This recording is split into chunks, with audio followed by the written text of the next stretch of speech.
Hello genius! Our problem solving for today is about a square-based pyramid. We have to determine the volume of a smaller pyramid after it has cut at a certain distance from the base.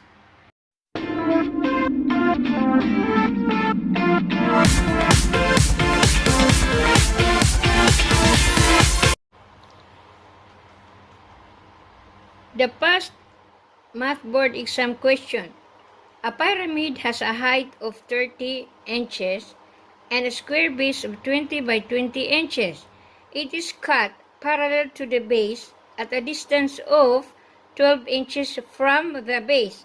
Determine the volume of a smaller pyramid form. So in this problem, we're dealing with a pyramid. What is a pyramid?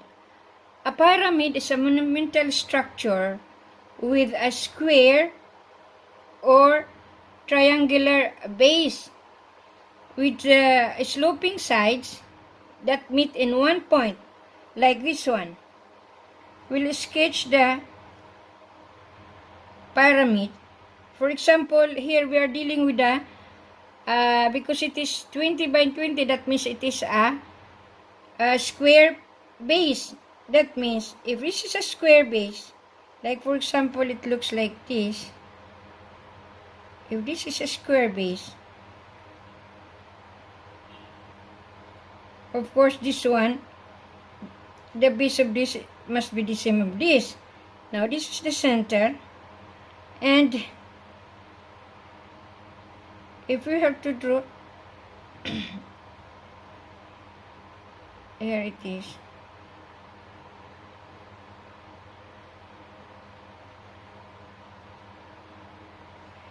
So here it is, the meet at common point, at one point. So this is the sloping sides, and this is the base. Now here, we're dealing with a square base with a dimension of 20 inches by 20 inches. That means the square base, this is the one here, this is 20 inches by 20 inches. And it is, the height is 30 inches. So that means this one, from here to this point, this is the height, which is equal to 30 inches. Now, in mathematics, this symbol is equal to inches, and this symbol is equal to feet or foot. Now, here we're using the symbol of inches because this is in inches. So, to solve this one, we have to use the volume of a pyramid formula. Volume of a pyramid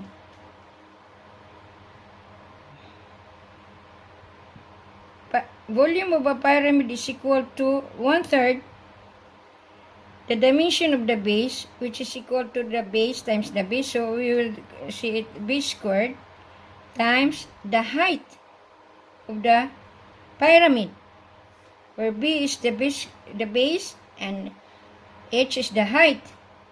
Now here our base is given to be 20 and the height is 30. Now, what we're looking for here is the volume of the smaller pyramid form when it is cut 12 inches from down. That means, if we see in the front side,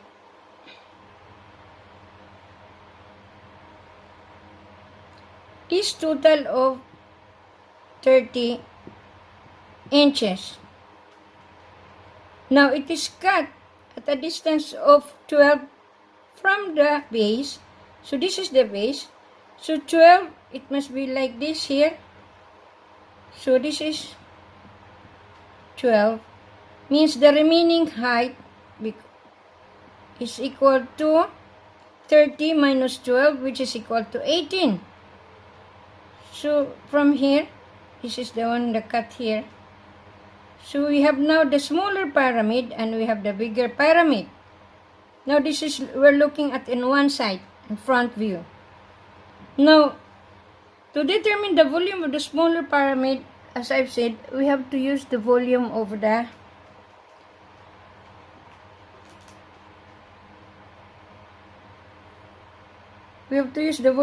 pyramid. So here, we have to use the volume. We will designate the volume of the small as Vs. So Vs is equal to 1/3 times the base. So if we will designate this one as x1 times x1 times the height, which is equal to 18. So x squared, x1 squared, times the height, which is equal to 18. Now, we cannot solve the volume of the smaller because you have still the unknown x1. So from here, we have to use the ratio and proportion technique. Ratio and proportion technique. Here, because here we have the given 20 inches and the height is 30, so we can make a ratio of proportion from the bigger to the smaller. We see it in one side as a triangle. So, 30 over 20 is equal to 18, the height of the smaller, 18 over x1. x1 is the unknown.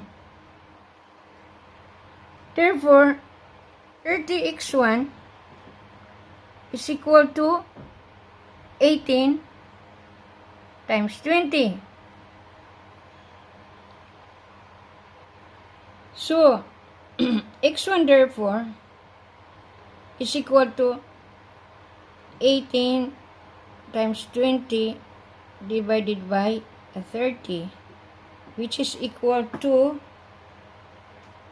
12 inches. After simplifying this one, it is equal to 12 inches. Now, we find already the x1. Therefore, we can solve the one we're looking for, the volume of a smaller pyramid form, which is this one. So,